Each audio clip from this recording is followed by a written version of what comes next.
இது வந்து தமிழ்நாட்டில் இருக்கக்கூடிய ஒரு சமூக நீதி அரசியல் பார்வையை வந்து சீரழிக்கணும்.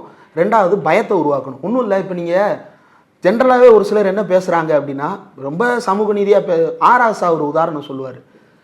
சாதி ஒழிப்புக்கும் சமூக நீதிக்கும் இடையில ஒரு கேப் இருக்குது. வெளியிலிருந்து பார்க்கும்பொழுது சமூக நீதி சாதி ஒழிப்புக்கான வழி.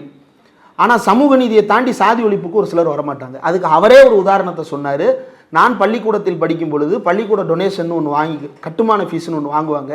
அதை நான் போய் கட்டின போது, ஐயோ ஏன்பா நீ ஏன்பா கட்டின, எஸ்சி பிள்ளைங்கள்ட்ட நான் வாங்குறது இல்லைப்பா, அவங்கெல்லாம் படித்தா மட்டும் போதும்பா. அது சமூக நீதி. இப்போ அவர் ஒரு இடைநிலை சாதியை சேர்ந்தவர். சாதியை ஒழித்து விடுங்கள், உங்களுடைய சாதி உணர்வை விட்டு விட்டு வாருங்கள்னு கூப்பிட்டா அவர் வரமாட்டார்.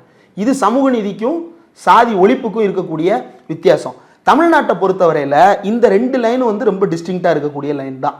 இன்னைக்கும் பெரும்பாலான ஒரு சமூக நீதி பேசுவாங்க, சாதி ஒழிப்புக்கு வரமாட்டாங்க.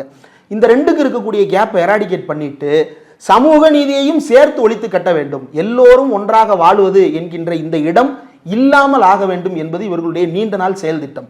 இதை நான் சொல்லலை, இவங்க ஆள்னு கருதப்படுற நளின் மேத்தான்றவர் நியூ பிஜேபி புத்தகத்தில் சொல்கிறாரு. தமிழ்நாட்டிற்குள் கர்நாடகாவில் பிஜேபி வந்துருச்சு, கேரளாவில் ஆர்எஸ்எஸ் உள்ளே வந்துருச்சு, ஆந்திராவில் எப்படியோ கூட்டணி மூலமாக தொடர்ந்து இயங்கிட்டு இருக்கு. தமிழ்நாட்டில் மட்டும் இவங்களால வர முடியல.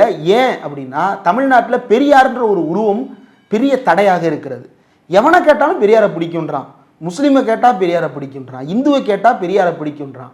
சரி, அவர் பார்ப்பனரை திட்டுறாரு, பார்ப்பனரை போய் கேட்டால் பார்ப்பனரும் பெரியார் நல்லவர்னு சொல்கிறான்.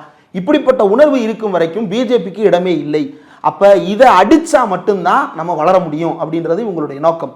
அதை அடிப்பதற்காக ரஜினிகாந்தை முயற்சி செய்து பார்த்தாங்க. ரஜினிகாந்தும் அதுக்கேற்ற மாதிரியே பேசினார், பெரியார் ராமனை செருப்பால் அடிச்சிட்டாரு, அது இதுன்னு பேசினார், எடுபடலை. அப்போ துரோகிகளை உருவாக்க வேண்டும். எதிரிகளால் தோற்கடிக்க முடியாத பிம்பமாக பெரியார் இருப்பதால் துரோகிகளால் வீழ்த்துவது அப்படின்ற ஒரு ஐடியாவில் சீமான் இறக்கி விடப்பட்டார். பெரியாருக்கு எதிராக அவர் பேசி அவர் ஒரு அணிதிரட்சியை ஒரு பக்கம் முயற்சி செய்கிறாரு.